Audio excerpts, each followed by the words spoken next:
Paloma ouvert bâtiment, travaille à ton goloto. Je dis c'est un jour qu'on n'importe qui joue, mais j'ai Paloma qu'à pas de content. Il joue en belle bougue en homme, si filet, belle parole en bouche, belle monnier ou coy. Paloma petite tête, li chaviré, tout coy à l'envers, oui, ni rendez-vous. Paloma ou caille dormi de wa. Marie ou caille rangé par caillou bao. Paloma ou caille dormi de wa. Baptisé par président. Très bien. Marie ou caille Attendez, je rangé vais en par couper caillou bao. La photo. Regardez-moi. Le député.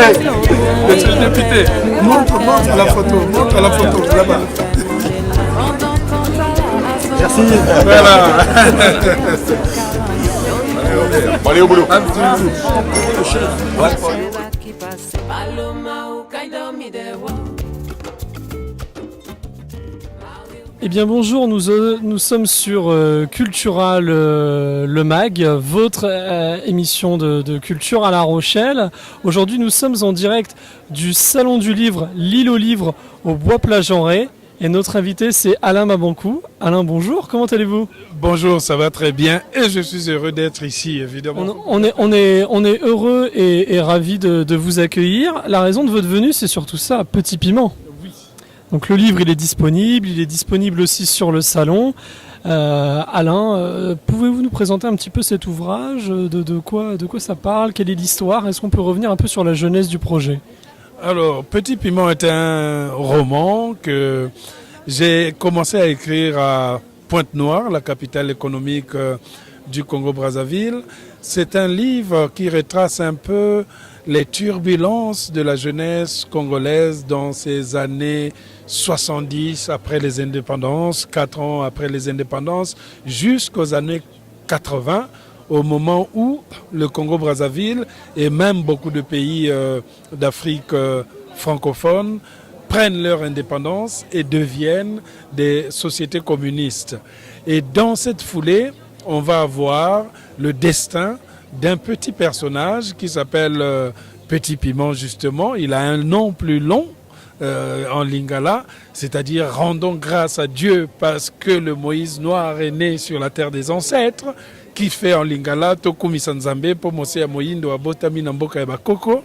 Ce personnage a été recueilli dans un orphelinat d'où il va s'échapper avec plusieurs autres gamins. Ils vont former une bande dans les marchés populaires de Pointe-Noire et cette bande va sévir dans la ville jusqu'à ce que Petit Piment va se détacher de cette bande pour devenir autonome et vivre avec les prostituées du quartier 300 qui se trouve à Pointe-Noire. Et là, il rencontrera un personnage féminin haut en couleur qui s'appelle Maman Fiat 500, qui est à la tête de la plus grande prostitution du pays.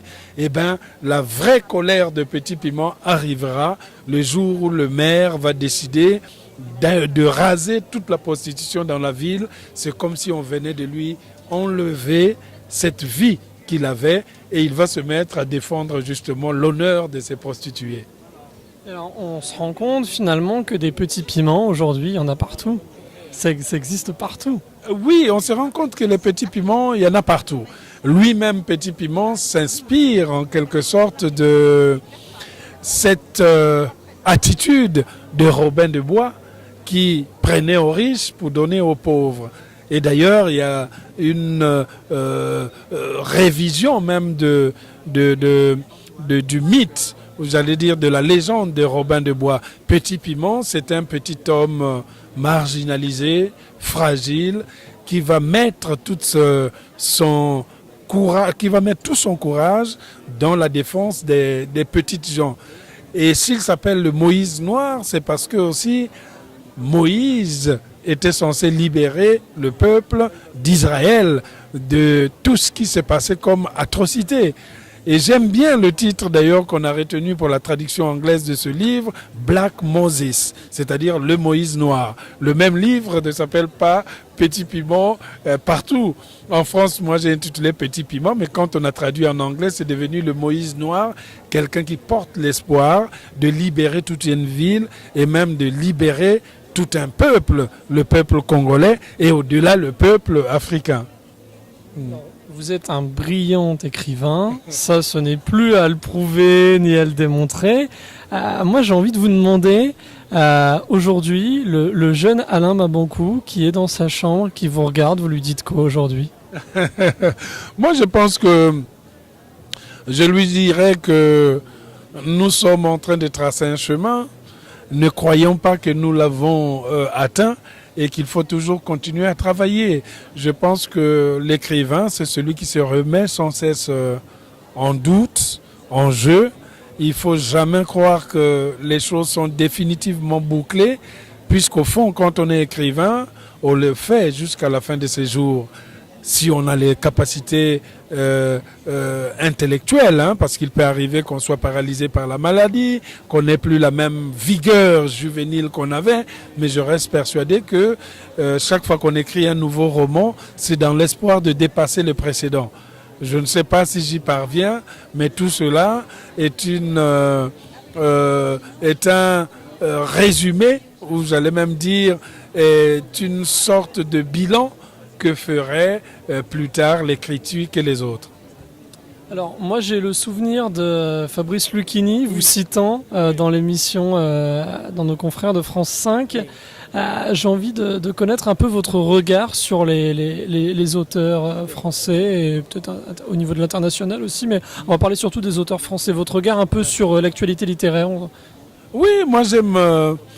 on a toujours tendance à penser que la littérature française bat de l'aile, qu'elle n'a plus de dynamisme. Je ne pense pas. Il existe des écrivains que j'apprécie beaucoup qui écrivent justement le monde. Je pense à mes amis comme Mathias Sénard, qui est un écrivain du voyage, qui est un écrivain de la fable, qui est un grand conteur. Je pense également à un écrivain comme Serge Joncourt, que j'aime beaucoup, qui est un écrivain qui regarde la société avec humour, parfois avec un cynisme agréable. Je pense également à des écrivains comme Marine Diaye, à des écrivains même du côté de la Belgique comme David Van der Broek, mon amie Amélie Nothomb, quoi qu'on en dise, ouais, elle vend trop, mais il y a en elle cette force d'écriture qui est intéressante. Je pense également à d'autres écrivains déjà installés comme le prix Nobel Le Clésio, ou encore des écrivains comme les académiciens Dany Laferrière, l'académicien aussi Amin Malouf. C'est une littérature riche, dense, profonde. J'oublie des femmes comme Véronique Ovaldé, qui est aussi un bon écrivain que j'apprécie beaucoup. Alors aujourd'hui, la grosse actualité d'Alain Mabankou, c'est Petit Piment. Oui. Je vous conseille d'y aller, c'est un très bel ouvrage. Hein. Nous, on va le prendre, on va l'emmener, on va le faire voyager. Aujourd'hui, il faut beaucoup d'amour avec tout ce qu'on voit. L'actualité est très très sombre. Alors on a besoin de beaucoup d'amour, et lire, c'est aussi une manière de se détendre, de s'évader, de voyager. Un livre peut être un voyage, et c'est souvent d'ailleurs un voyage.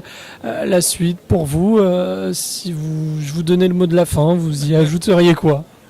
Ben, je dirais que la lecture est effectivement un grand voyage. Ça nous permet de reconquérir notre humanité. Et je pense que le bonheur d'un écrivain, c'est de savoir aussi qu'il y a des gens qui, lorsqu'ils le lisent, ont l'impression que c'est eux qui ont écrit le livre. Là, c'est le plus grand pari que nous recherchons tous en tant qu'écrivains.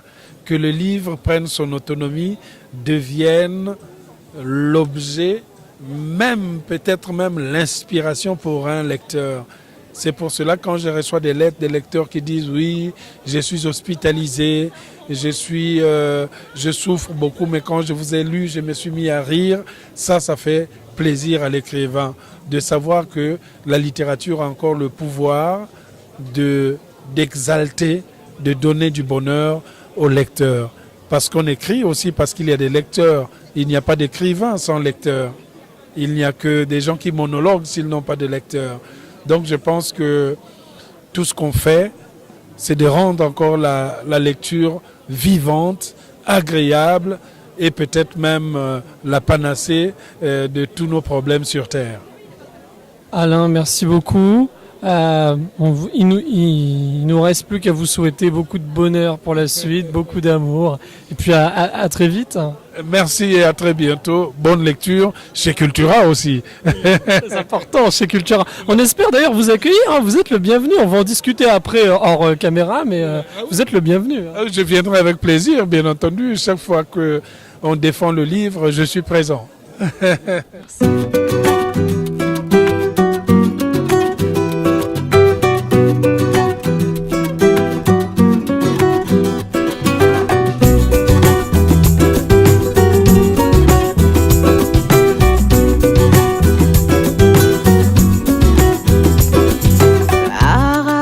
Menu ta vie au bambina, couche-moi contre ton corps et oublie-moi.